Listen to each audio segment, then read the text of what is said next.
हमारे सभी दर्शकों को सादर प्रणाम। जय श्री कृष्ण। आज मैं आपको एक ऐसा योग बताने वाला हूँ। इस योग के प्रभाव से विवाह में देरी होती है।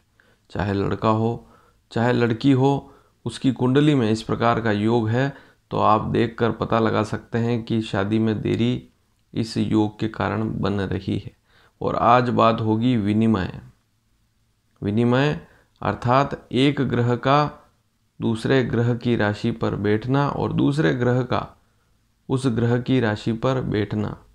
पूरी जानकारी इस वीडियो में आपको मिलेगी यदि पूरा वीडियो आप देखेंगे। देखने में सामान्य सा लगने वाला योग विवाह में देरी करता है। आप यदि इस योग को कुंडली में देखते हैं, किसी भी भाव में यह योग बन सकता है और आप वहाँ पर अन्य फलित के सिद्धांतों पर चर्चा करेंगे लेकिन विवाह योग को नहीं समझ पाएंगे।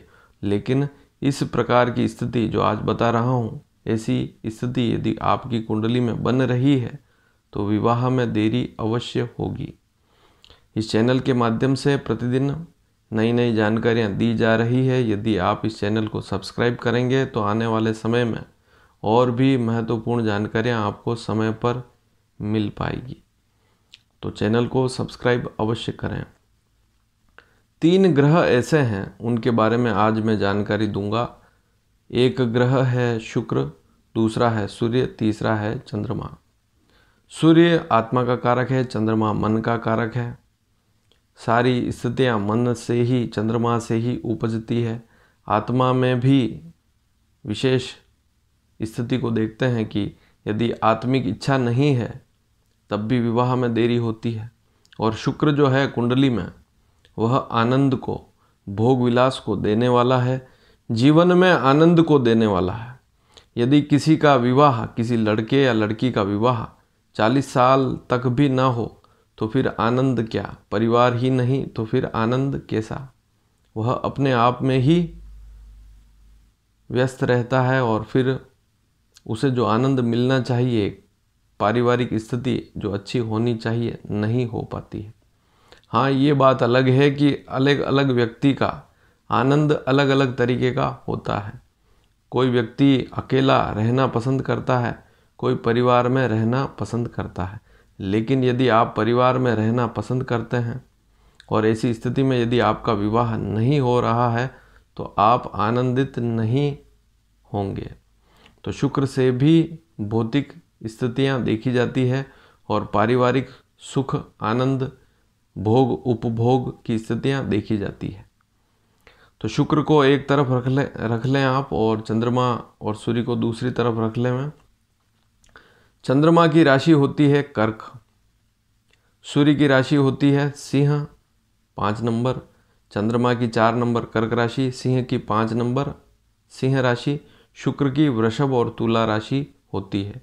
शुक्र की 2 नंबर वृषभ राशि, 7 नंबर तुला राशि होती है। सबसे पहले मैं बात करूंगा चंद्रमा के बारे में। विनिमय अर्थात परिवर्तन। चंद्रमा शुक्र की राशि पर हो, चाहे वृषभ राशि पर हो चाहे तुला राशि पर हो आपकी कुंडली में, लेकिन यदि शुक्र भी कर्क राशि पर बैठा हुआ है आपकी कुंडली में तो विवाह में देरी अवश्य होगी। वापस समझ ले, मैं आपकी कुंडली में ये दोनों स्थितियां होनी चाहिए। चंद्रमा आपकी कुंडली में वृषभ या तुला राशि पर बैठा हो, दोनों में से किसी एक राशि पर, और शुक्र भी कर्क राशि पर हो, तो ऐसी स्थिति में इसे कहेंगे विनिमय, परिवर्तन, राशि परिवर्तन। शुक्र जो है वह चंद्रमा की राशि कर्क पर बैठा हुआ है, चंद्रमा शुक्र की वृषभ या तुला राशि पर बैठा हुआ है और देखने में यह योग सामान्य सा लगता है। अब यह योग कुंडली के किसी भी भाव में बन सकता है, लेकिन अंक कौन से रहेंगे? 4 नंबर, 2 नंबर, 7 नंबर। चंद्रमा 2 या 7 नंबर पर हो, शुक्र 4 नंबर पर हो तो विवाह में देरी अवश्य होगी। शुक्र कर्क राशि पर बैठा हुआ है तो यह अशुभ स्थिति होती है। चाहे चंद्रमा वृषभ पर हो, लेकिन चंद्रमा के भी अंश यदि कम हैं तो स्थिति और ज़्यादा खराब होती है। चंद्रमा तुला पर है और शुक्र कर्क पर है, यह स्थिति विवाह में देरी करती है, शादी में देरी होती है, यह स्थिति ज़्यादा खराब होती है। अब इसके उपाय भी आगे मैं आपको बताऊंगा इसी वीडियो में। दूसरी स्थिति आप देखें सूर्य और शुक्र की। इसमें केवल 2 राशियों के बारे में ही बताऊंगा, क्योंकि यह स्थिति इन 2 राशियों में ही बनेगी। जैसे सूर्य की राशि है सिंह राशि और शुक्र की राशि है, वृषभ भी है लेकिन वृषभ को आप छोड़ दें, तुला राशि को देखें। सूर्य यदि कुंडली में कहीं पर भी तुला राशि पर बैठा हो, सूर्य आपकी कुंडली में तुला राशि अर्थात नीच राशि, सूर्य की नीच राशि या सूर्य तुला राशि पर नीच का होता है। ऐसी स्थिति में यदि शुक्र भी उसी कुंडली में, क्योंकि उसी कुंडली में यह दूसरी स्थिति भी बननी चाहिए कि शुक्र भी यदि उस कुंडली में सिंह राशि पर हो, तब विवाह में अवश्य देरी होगी। यह योग शुभ नहीं होता है। वापस समझा दूं, तुला राशि शुक्र की राशि है, उस पर सूर्य बैठा हो आपकी कुंडली में, और इसके साथ ही शुक्र भी उसी कुंडली में सिंह राशि पर हो। ये दोनों स्थितियां एक साथ होनी चाहिए, दोनों में परिवर्तन होगा तभी इस प्रकार का योग बनेगा। तो शुक्र सिंह राशि पर हो और सूर्य तुला राशि पर हो तो विवाह में, शादी में देरी होगी। अब आप उपाय क्या करें? अब उस कुंडली में देखें कि आपकी जो कुंडली है उसमें मान लीजिए चंद्रमा और शुक्र का राशि परिवर्तन हो रहा है, तो लग्न को देखें।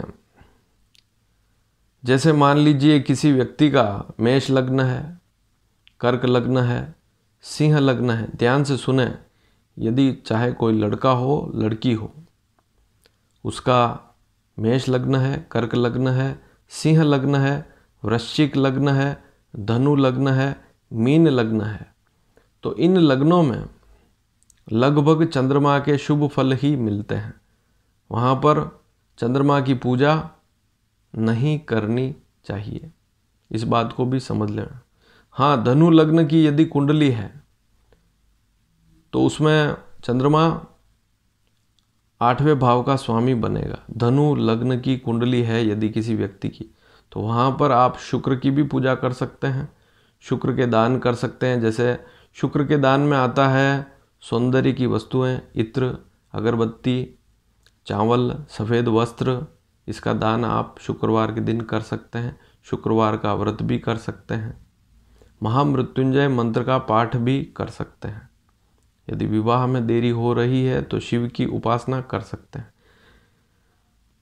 लेकिन मेष, कर्क, सिंह लग्न में भी वैसे चंद्रमा 12वें भाव का स्वामी होता है, फिर भी सम फल देने वाला होता है। ऐसी कुंडली में यदि चंद्रमा शुक्र की राशि पर हो, या दूसरी स्थिति चंद्रमा तो शुक्र की राशि पर है और शुक्र चंद्रमा की राशि पर है, तो यहाँ पर सिंह लग्न में शुक्र की पूजा करनी ज़्यादा शुभ रहेगी। शुक्र का व्रत करना शुक्रवार का ज़्यादा शुभ रहेगा, इस बात को भी समझें। मेष लग्न, कर्क लग्न, वृश्चिक लग्न, मीन लग्न, इनमें हो सके जहाँ तक चंद्रमा की पूजा ना करें, शुक्र की पूजा ज़्यादा अच्छी रहेगी। और धनु लग्न हो, सिंह लग्न हो, विशेषकर धनु लग्न में आप चाहें तो चंद्रमा की पूजा भी कर सकते हैं और शुक्र की पूजा भी कर सकते हैं। चंद्रमा के दान में भी सफ़ेद वस्तुएं आती है, सफ़ेद वस्त्र है, चावल है, भगवान शिव की उपासना है, शिव को जल चढ़ाना है, या चंद्रमा के वैदिक मंत्रों का जाप भी आवश्यक हो तो कर सकते हैं। इस बात को आप समझें। लेकिन धनु लग्न में भी यदि शुक्र के उपाय करते हैं तो ज़्यादा अच्छा रहेगा। 6 लग्न ऐसे हैं, मेष, कर्क, सिंह, वृश्चिक, धनु, मीन, इनमें शुक्र की पूजा करें तो अच्छी स्थिति रहती है। और इसके अलावा वृषभ लग्न, मिथुन लग्न, कन्या लग्न, तुला लग्न, मकर लग्न, कुंभ लग्न, इन लग्नों में शुक्र शुभ होता है। वहाँ पर यदि आप चंद्रमा की पूजा करेंगे तो शुभ स्थिति रहती है।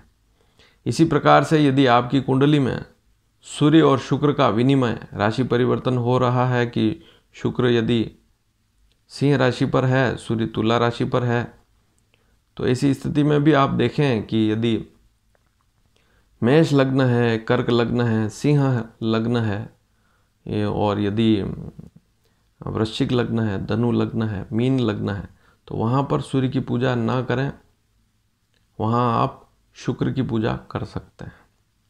मेष, कर्क, सिंह, वृश्चिक, धनु, मीन, इन लग्नों में आप शुक्र की पूजा, शुक्रवार का व्रत, शुक्र के दान कर सकते हैं।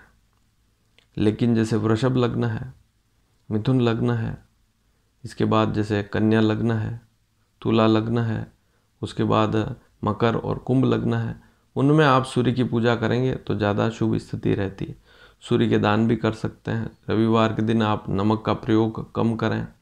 सूर्य के आदित्य हृदय स्तोत्र का पाठ करेंगे तब भी लाभ मिलेगा। भगवान सूर्य को अर्घ्य जल चढ़ाएंगे तब भी लाभ मिलेगा। गेहूं का दान कर सकते हैं, लाल वस्त्र का दान कर सकते हैं, गुड़ का दान कर सकते हैं। रविवार के दिन ये प्रयोग करेंगे तो लाभान्वित होंगे। भगवान शिवलिंग है उसके ऊपर आप आक के पुष्प को चढ़ा सकते हैं। उसके अलावा आप किशमिश को भी वहाँ पर 4-5 दाने किशमिश के शिवलिंग पर चढ़ाते हैं। यदि सूर्य कुंडली में नीच स्थिति में है तो शिवलिंग पर आक का पुष्प, आकड़ा जो होता है उसका पुष्प चढ़ा सकते हैं। किशमिश भी चढ़ाएंगे तो आप लाभान्वित होंगे इसके साथ में। तो यह प्रयोग आप करेंगे तो आप लाभान्वित होंगे, आपको लाभ मिलेगा। विवाह में यदि देरी हो रही है तो ज़्यादा देरी नहीं होगी, इन उपायों से फ़ायदा मिलेगा।